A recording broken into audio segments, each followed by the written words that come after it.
Thank you for joining us today in what promises to be a riveting conversation with our panel of experts. I'm Dr. Roshni Huama. I'm Head of Cyber Governance with Redsift. Today, we'll be discussing digital resilience in the face of an expanding attack surface. Businesses are dealing with an expanding attack surface, and there are a myriad of factors that firms and their directors must grapple with.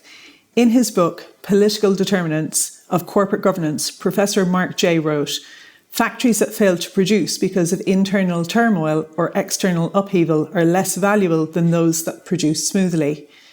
If conflict is expected, investors invest reluctantly or not at all.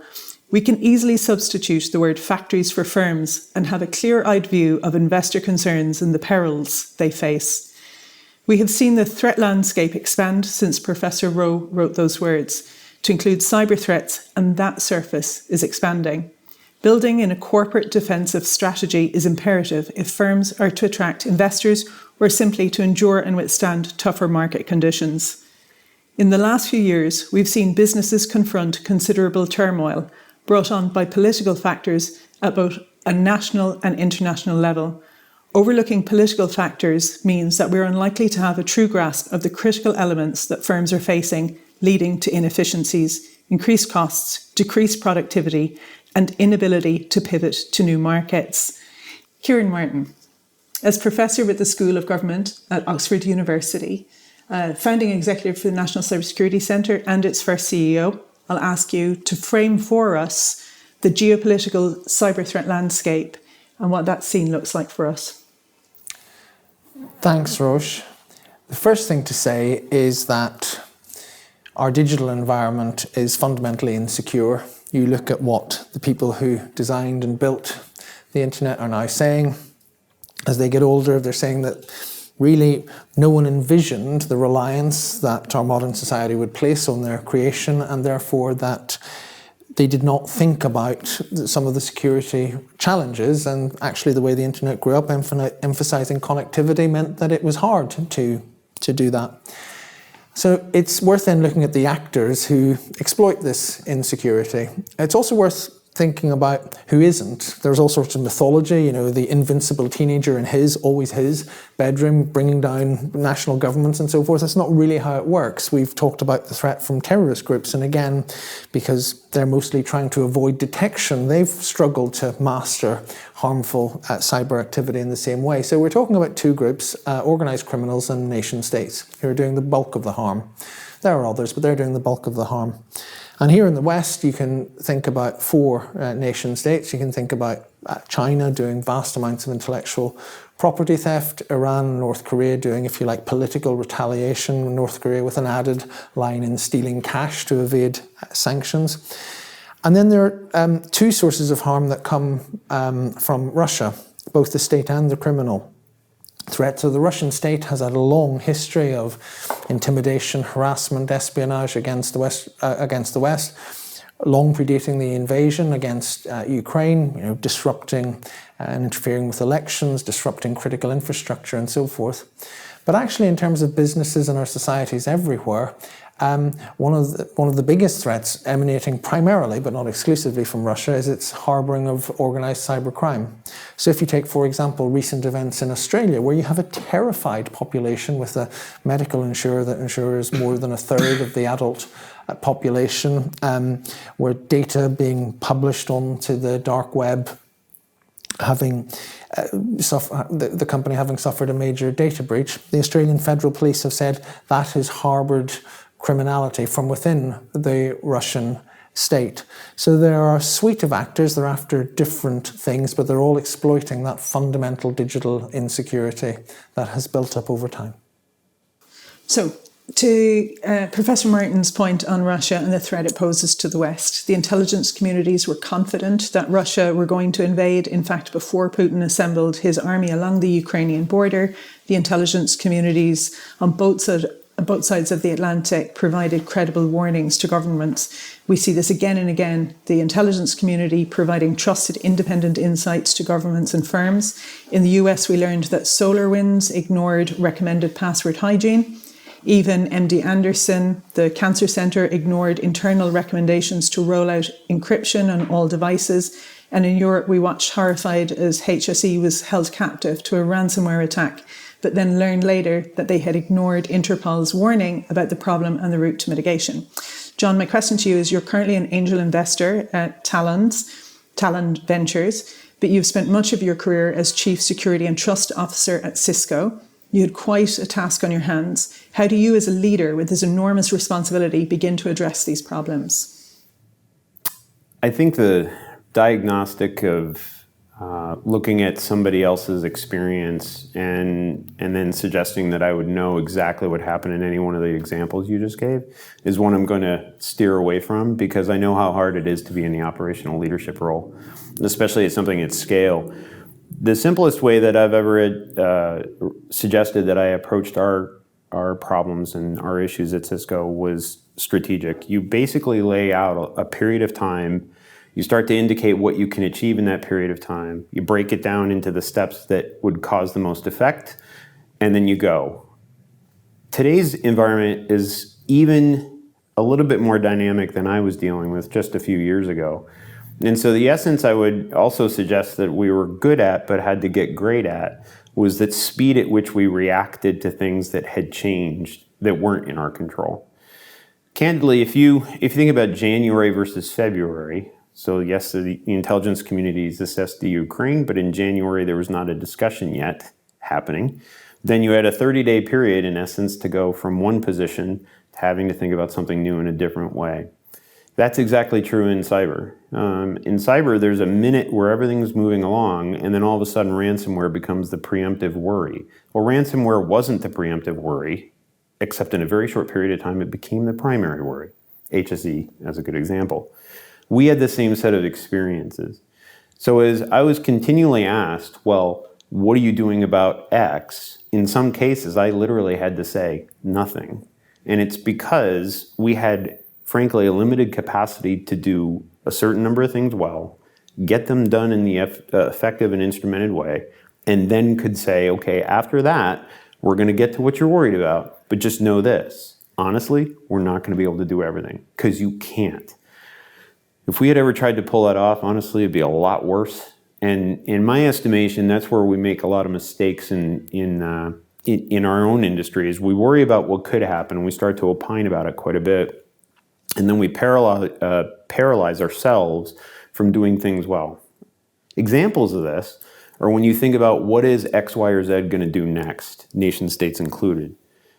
And forget to actually go, what can we do right now to make it harder for them to ever do whatever in the world they're going to go come up with? And they're very inventive, by the way. And yet in some cases, actually not at all, because we're allowing so much to easily transfer and just run in and go through infrastructures, because we're not patching, we're not doing email hygiene, we're not doing web hygiene, we're not doing TLS, DNS, SSL. I mean, you name all the three-letter acronyms. We're allowing this to happen, and yet it was entirely in our control to start nailing those things down over time. I bring that all to wrap simply to suggest that we set up a strategy. We said, here's what we're going to do over what period of time, and then we learned how to adapt very quickly. And the whole purpose of it was to make it harder for somebody else to be successful. Take any sports analogy, including here in the UK with football, and it's exactly the same thing. How can we make it harder and do better on our own? And then we'll worry about the competition later. Rule, my next question is for you. So, look, we've discussed, we know we're facing tough economic times. We know Russia is a clear and present danger to the West. Last week, we learned that in the first 9 months of 2022, that North Korea stole approximately $1 billion from decentralized crypto exchanges alone. There's a lot that's going on. How do you, as a leader in the cybersecurity solutions space, make a determination on the threats that you perceive as the most significant? Well, here at Redsift, we're really interested in getting the basics right. There's a danger we might get distracted by all of this very high-profile nation-state stuff that we've been discussing.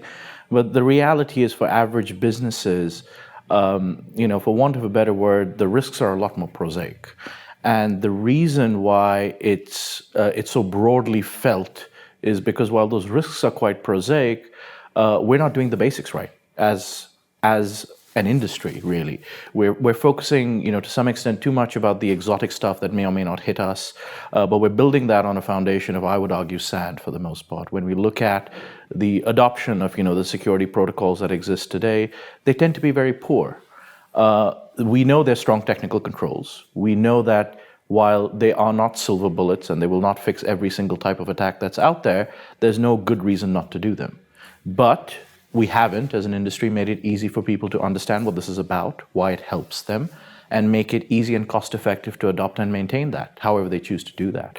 So as a vendor in the space, we really focus on that base layer to say, can we help everyone build a better cybersecurity posture, better public-facing cybersecurity posture that just makes it harder. To John's earlier point, it's harder, it's more expensive, you're no longer the softest target in the room. Most likely, the attacker is going to go off and do something else. I don't think anything over here is particularly revolutionary in this statement, but we still, as an industry, got to get out there and do that. Ivan, you've written a number of books in the security space. You've built a lot of products. In fact, you've built this incredible tool that helps businesses to identify their assets, identify those gaps in the assets, and then crucially to help them mitigate, manage, and address those gaps so the business can conform with their legal obligations to address reasonably identifiable circumstances that could lead to outage, overrun, data breach, and so all the bad stuff.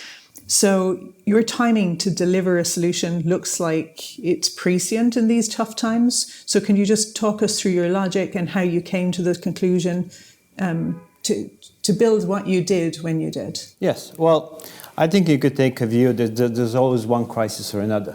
So I think as the others, I would say that we need to focus on the long term.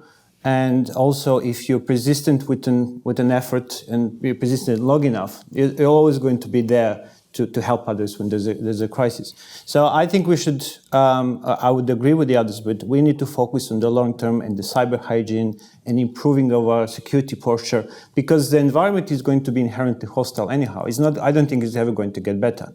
So businesses and all organizations really have to, they struggle today because there's a lot of complexity on two axes. On one axis, we have an explosion of security protocols, networking protocols. So the internet side, the technical side of the internet is getting more and more complex every day. And on the other axis, you have this huge explosion of the infrastructure. And even the smallest organizations today actually rely on dozens of vendors and providers and security systems and third-party software solutions. It's become incredibly difficult to just understand your environment. So I kind of focus my efforts on that long-term view, on helping people to understand what their infrastructure looks like, but also what are all the available tools that they can use to strengthen their own infrastructure. Because we may have one problem today, but there's going to be another problem tomorrow, then another problem further down the line. It's never going to get any better. Does anyone have a view on what might accelerate businesses to adopt, better practice, better tools, better kit? This is open for... I think it's going to be a combination of a lot of things. In the last 10 years, for example, we've seen an explosion in adoption of a variety of security protocols. So maybe I can start with maybe TLS and PKI. And this is one situation where the community had to work really and worked very hard to make it happen. So it's a combination of maybe awareness, then peer pressure, and then ease of use. And all of these things, they have to align. And I'm going to say why that is. For TLS to have taken off, we first needed to be aware and want to improve the security of the network layer. Then we had a free certification authority, Let's Encrypt, come up. And they started to offer not only certificates that are free, but also something that you could automate your encryption. And also, there was peer pressure because suddenly enough people started to care. And that created a level of awareness where that even maybe people who are not necessarily technical, don't really necessarily understand encryption, they started to understand why it was necessary. And you take all those things together in a period of maybe 5 to 10 years. And by the way, I think in this space, everything takes at least 5 years. We had encryption from maybe 50% across the websites going towards maybe, I think it's about 80s, 90s these days, which is a phenomenal success. If I could come in, I think the removal of hype and the promotion of a realistic understanding of risk and harm is really important in this space. So as Rahul has said, so much of the harm done is the result of basic factors, but it's no less damaging for that. It's not the sort of catastrophic, nationally or internationally catastrophic stuff of the movie War Games or some of the warnings about cyber Pearl Harbors and so forth, but it is hugely economically damaging, socially disruptive, whether that's the disruption of healthcare or putting genuine fear into people's minds through data breaches, or sowing doubt through things like electoral interference and undermining the integrity of information. There's all sorts of large-scale, in aggregate, pernicious harms that are being done, but they're being done in quite basic ways. So you demystify this, you let people understand, help people understand what they're most at risk of, and then, to your point, it's absolutely critical you give them usable solutions. We've bamboozled people with gobbledygook about automated defenses, this, and incredible attackers and so forth, and things that you can't defend against unless you buy this sort of magic amulet and so on. Actually, we need to give people things they can use in their everyday lives that work on normal networks, that can take away quite a lot of the risk and harm for quite a lot of the time. No, are they going to be able to defeat absolutely every threat? Absolutely not. But nation states aren't out to get everybody. They've got finite resources too. So much of the harm is done by criminals who are just after money or data that they can turn into money. Let's have an open, honest conversation about the actual risks and threats as they really are, and the tools we can use to mitigate the risk and the harm that they cause. Yeah, Kieran, I love your magic amulet. I guess many people would like to believe that there is such a thing out there that they can just drape around their virtual infrastructure and become invulnerable. I think there's another side to this. Building on Ivan's history with TLS and PKI, while those, frankly, fairly geeky and potentially esoteric acronyms are possibly make people's eyes glaze over, what they enable is extremely important. Because if you don't have strong asymmetric encryption and key exchange mechanisms with strong protocols in place, a lot of the things that we enjoy in the internet would just be untenable today. We would not have, broad-scale internet banking, the freedom and ability to be able to buy goods and services on the internet the way that we enjoy. And that's underpinned by strong encryption technology, which is now de facto, essentially, because of a whole bunch of things working together. And I think the second point is that we all wish that, as the ever-optimistic technologist, I wish there was a magic button that you could singularly press to make things happen. But the reality, a lot of the things that we're talking about are all necessary, but on their own not sufficient. Market education, tools that are accessible, wide levels of understanding and adoption. I think when all of these things work together harmoniously, then the industry moves. And we need to get better at building that kind of momentum across the ecosystem. I have a slightly complementary and different point of view simultaneously, but I'm a Gemini, so I'm allowed to have two positions at any given moment, including in this one. It's been my experience, I've been in the operational world for 30 years plus, and if you think about it at a personal level, anytime that we decide to do more security, it's been my experience, including in corporate, that it's because, number one, you're forced into it. So think security protocols in any one of the transportation worlds that we interact with, where we're just pushed into doing it. You may not want it, you might actually get really annoyed by it, but you're going to have to do it in order to actually do what you want to do. The second is if it's consequence-driven.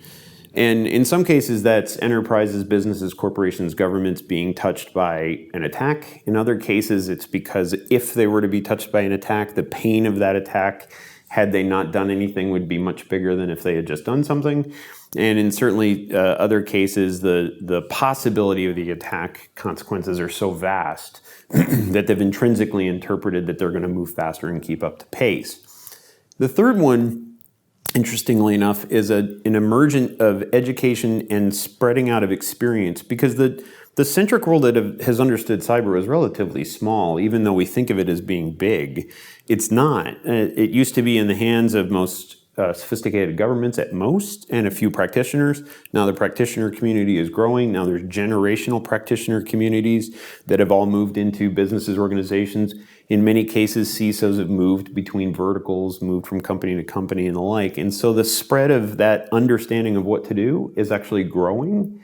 It's equally true in the executive community, where it was not something that oftentimes you could talk to except from a non-technologist point of view. You wouldn't have that discussion because it was never even considered an issue. Now it's becoming rapidly what is this thing, and we need to do something.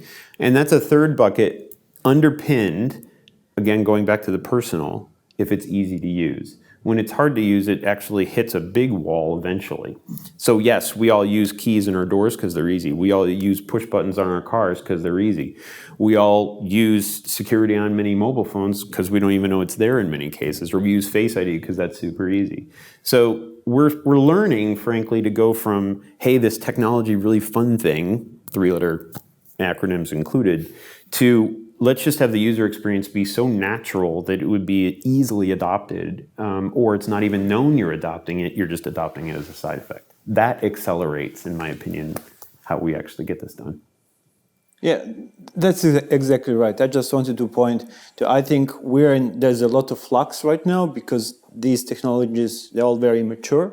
I think the place where we're going, which is kind of maybe far in the future, is security by default. And as you just said, the average user doesn't need to care about how this works exactly, but if that phone uses encryption by default, things are just going to work and they're not going to be insecure. So I think the problem is that we're migrating from a place in the past where nothing was encrypted, just to take encryption as one example, to a place in the future where everything will be encrypted, everything will be secure. It's just a matter of finding the motivation and kind of to get there, and how do we accelerate the journey? I think that's also another interesting question. So it's interesting because Kieran used the expression that I really enjoyed was bamboozled by gobbledygook. And so you've got sort of two layers of bamboozlement, if that word exists. It does now. And that is like at the user end, but then also at the sort of the corporate executive end, where you don't have that, where you didn't historically have executives who were non-technical taking responsibility, because you had that built-in layer of obfuscation because of this, because of the gobbledygook, in all honesty. Okay, we're running out of time, but I have a final question I'm going to put to the panel. So what are your biggest cyber threat related concerns for businesses and nations? And are they different? And if yes, how so? Well, that's a nice short question to answer, isn't it? I see them as intertwined, and yet fundamentally there are some overlap and then there's some unique segregation. Nations survive because of business just as much as they survive because of the citizenry and as well as their own governments. So there's a certain interconnect no matter what. The ones that I think most businesses are currently facing is what harm to their customers could they possibly unintentionally cause as a consequence to this world? What harm to themselves, including brand, but also just their own employees and their own business model and their own executive team and the like.